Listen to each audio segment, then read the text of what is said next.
right, manage.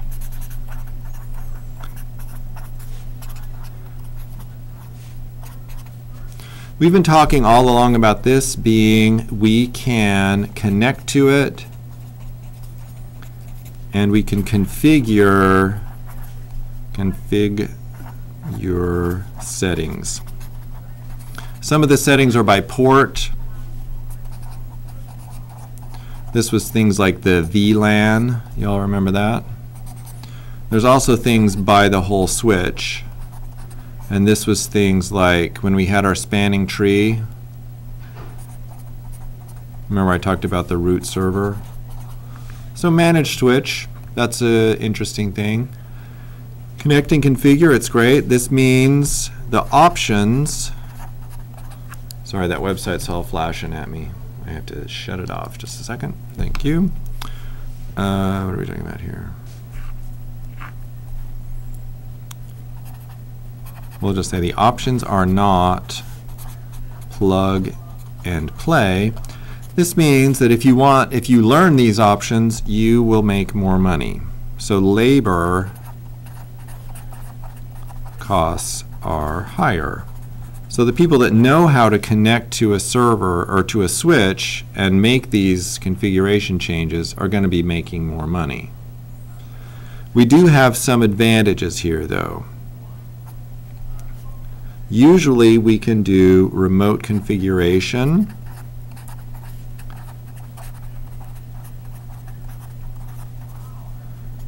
And if we do that, we have labor savings because you don't have to be at the switch.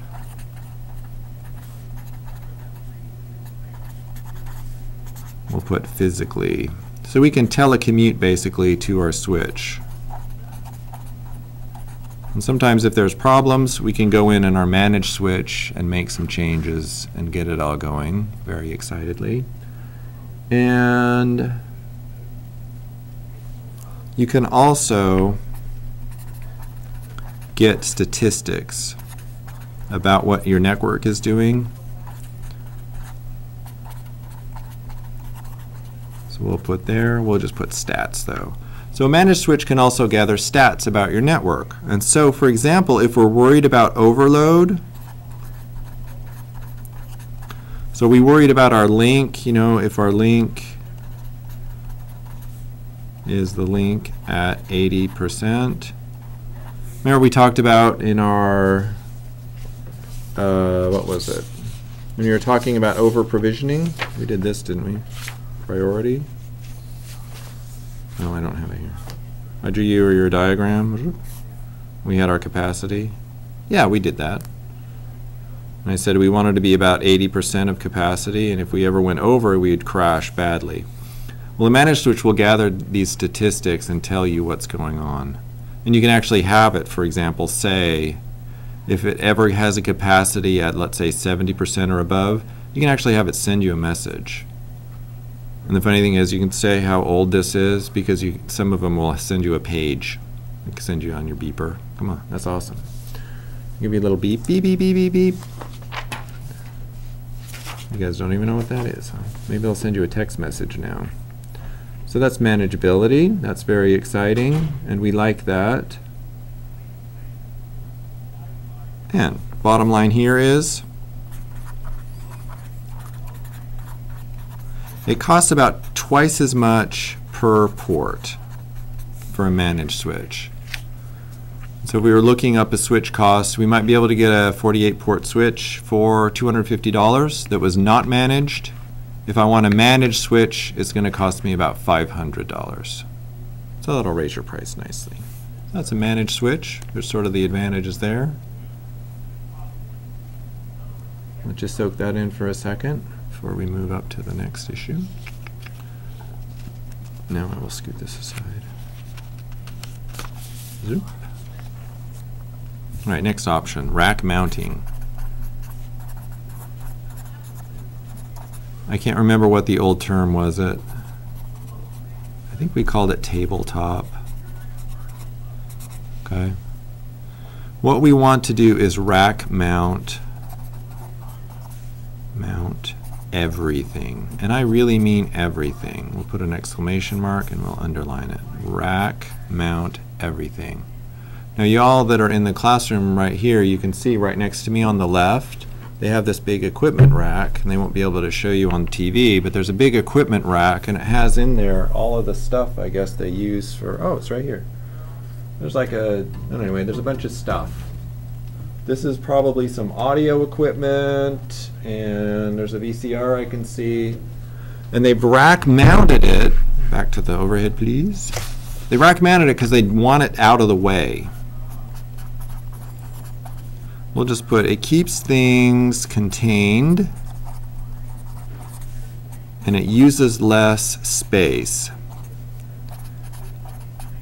Okay, so here this rack behind me, they can stack things up on top of each other. They can even put space in between things. But what happens is it ends up looking, it's this lovely rack here.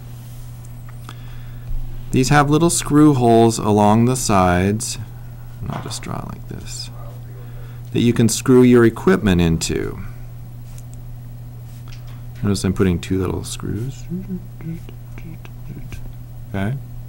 So for example, at the top, I might put in my patch panel, and it will have my ports in it. This is a lovely patch panel.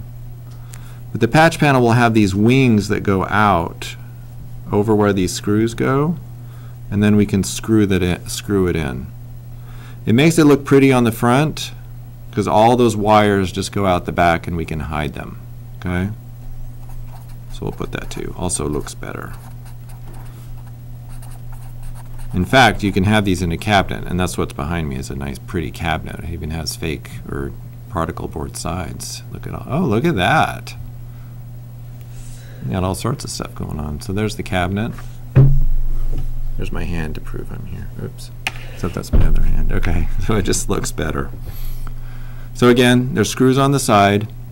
When you buy a switch, you can get a rack mountable switch, and it will just have those wings on the side. So the switch again, it would be this sort of long switch, and then it will have these wings with these holes in it. Usually you have to put the wings on yourself. I told you, this is the business where you use tools, so welcome to tool time. If you're going to go into networking, you're going to have to know how to use a screwdriver.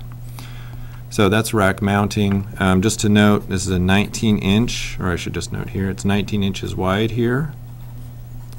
And that's just a standard. It's been a standard for a long time. And there's a standard for this size. I think it's 1 3/4 is the distance between the screw holes. And there you go. Servers. What else would we mount here? You can put a monitor in here. You can get a keyboard that will fit in a rack. And you want to rack mount everything.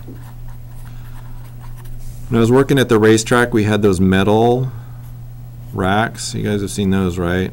They look pretty cool, and we thought we were all that, right? Let's put that up. So you put these metal racks up. And we got tower servers. Those look really cool, don't they?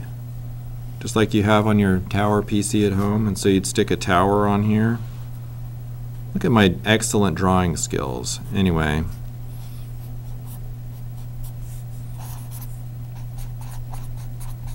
That is yucky, okay? Don't do it. You end up having there's wires all over the place. Everybody can see your stuff.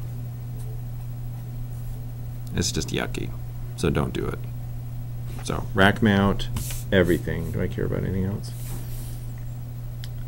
Okay, that's good. So rack mountable, that's not really going to cost you any extra money when you buy your switch. Usually a switch